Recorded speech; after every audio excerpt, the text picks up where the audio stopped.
Frank August, case study 1, got me for a third time. Son of a bitch.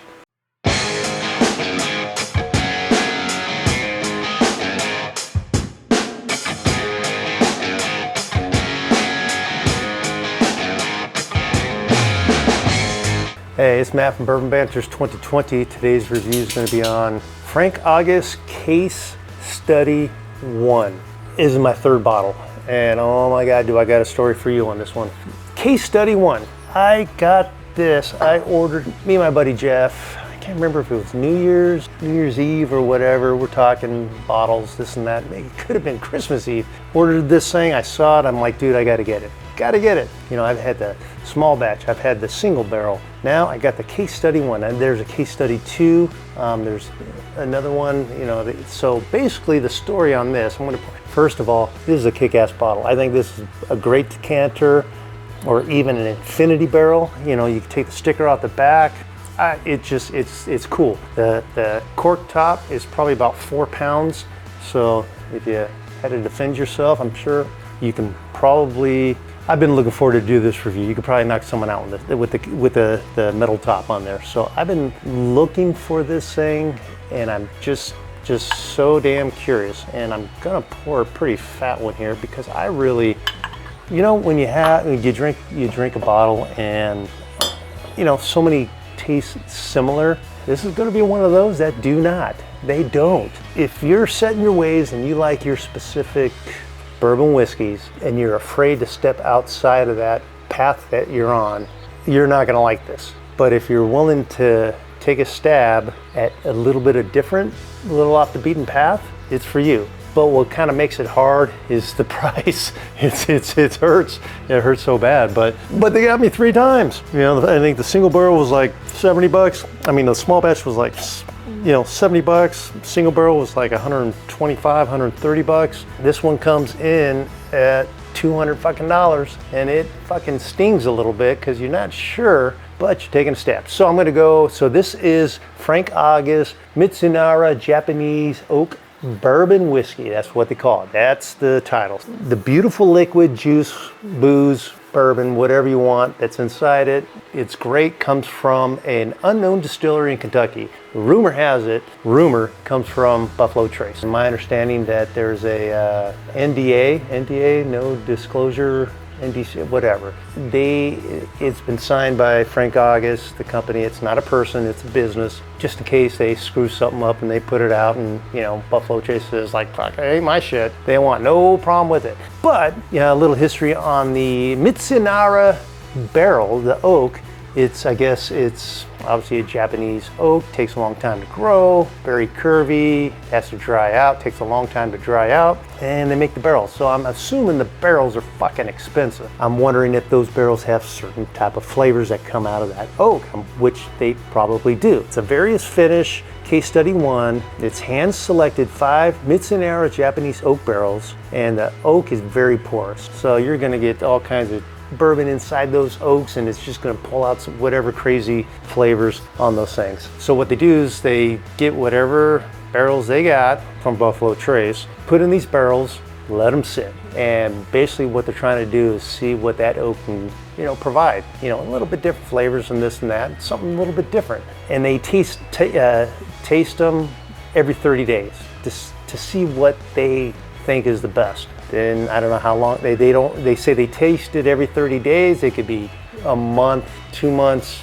3 months, up to whatever they think is right. So you monitor the aging in that. Proof to bring the flavors out. They keep the proof high. This is super high on the proof. So it's 114.4 proof. And what's great about Frank August, if you look on the barrel, they got everything on the Mizunara Japanese Oak Small Batch Kentucky Straight Bourbon Whiskey. Proof it at 114.4 proof. It's all written on the neck. You get behind the bottle, see if you can get that. All right, so it's a small batch. It's not a single barrel because they get a bunch of barrels, put them in however, five Mizunara Japanese oak barrels. So the price, that's where it kind of fucking stings just a little bit. It's 200 bucks. I get it. You know, they're sourcing their stuff from whatever Kentucky distilleries, you know, rumor, Buffalo Trace, but they're sourcing their stuff, you know, and the Mizunara Japanese oak barrels, they gotta be fucking expensive to get out here. The wood itself. if anybody knows anything about woodworking, the more rare woods are more expensive. The harder woods, the more rare, because the tree grows, takes fucking 20, 30 years to grow, cut it down,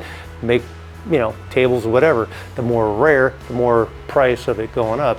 This is a very expensive, rare, and tedious working conditions to just basically wait for it to fucking dry out so you can have the porous wood available for all the alcohol to soak up the flavors. It's at least 4 years old, say proof 114.4, price $200. That kind of, hurts a little bit. Mash bill undisclosed Kentucky bourbon whiskey. Key thing that kind of puts the price up kind of high, the Mizunara oak. I understand you got to pay for the price of those oak barrels, so is it worth it? Is it not? I've already had some of this thing, and I'm gonna tell you right now, mounds of butterscotch. It's like a candy butterscotch on the nose with a light clove, and a little cherry on there, just a hair bit. So I'm going to take a sip, and this is, just when I say butterscotch, it's those butterscotch hard candies when you had as a kid that they sold in the grocery stores. And you guys, they probably don't even have that shit anymore. I know they don't. Where the big containers, and you have the butterscotch, and you have this candy in each container, and you scoop out into a bag, and they weigh it at the cash register. I don't know if they even do that anymore. They may have like candy stores that do it, but I don't eat candy anymore because I'm old and the system don't run well on candy. Yeah, it's a shitload of fucking clove and butterscotch. So good. All right, to the ballot. On that first sip, it's smooth. You get some tingling. You get the butterscotch. You're getting a little bit of apple and mint. Kind of a woody flavor with a little leather in there, and kind of like a cedar wood a little bit. But what was funny, when very first drink of this thing, at first it reminded me just a hair, just a slight second of the Hooten Young 15 year, but just for a little bit. And then it went into its own thing. It went into I'm going again. Getting the mint, apple, definitely butterscotch. Butterscotch is going to be the foundation of this thing, with a little apple, mint in there. Getting a little spice in there. Getting like that, and I did some research on this, and they call it the Kana tea, or like a coconut Kana tea flavor, kind of like a green tea type blip in there, which I probably can contribute to the Japanese oak, maybe, but it's got like a woody leather, a little bit of light leather, more like an oiled down leather. I'm going again. That's why I poured such a big glass, because this is one of those things where if you pour this amongst 3 or 4 buddies of yours in your house, and you're like, dude, tell me what you think. Tell me what you're getting out of this thing. You're getting other flavors that I think and can only be contributed to the Mizunara oak barrels that are bringing these natural fruit, tea, clove type flavors out. It's because if I compare this to the regular single barrel, it's going to taste completely different. It's much lighter fruits like an apple. It's different, and it's great at the same time. You get the typical bourbon whiskeys, but you're getting all these extra flavors that bourbon whiskeys usually don't bring out. And that's why it costs $200. It's the oak. It's the Mizunara. I'm probably saying it all wrong. So based on the stupid English US language, Mizunara. There we go. It does not taste at all 114.4 proof. Not at all. If I had to say, this thing probably tastes about 95. But I think that proof is what brings out these extra flavors that this Mizunara oak provides. And I've had a couple drinks of Japanese whiskeys, and you get a little bit of this, I'm trying to associate.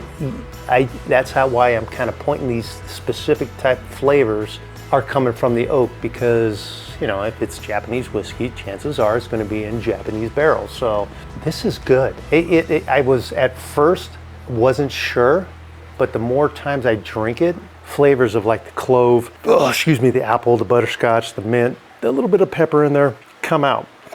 And they're coming out when they feel like coming out. Sun comes out, yeah, not today.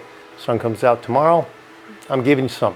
I'm going to give you some of this. Frank August, when they did this, they probably did the same thing, tasting this, to make it just right, what they thought that people that enjoy a little range, a little diversity, a little bit of different path, just a little bit different than the mainstream bourbon whiskey stuff. I think this is a home run.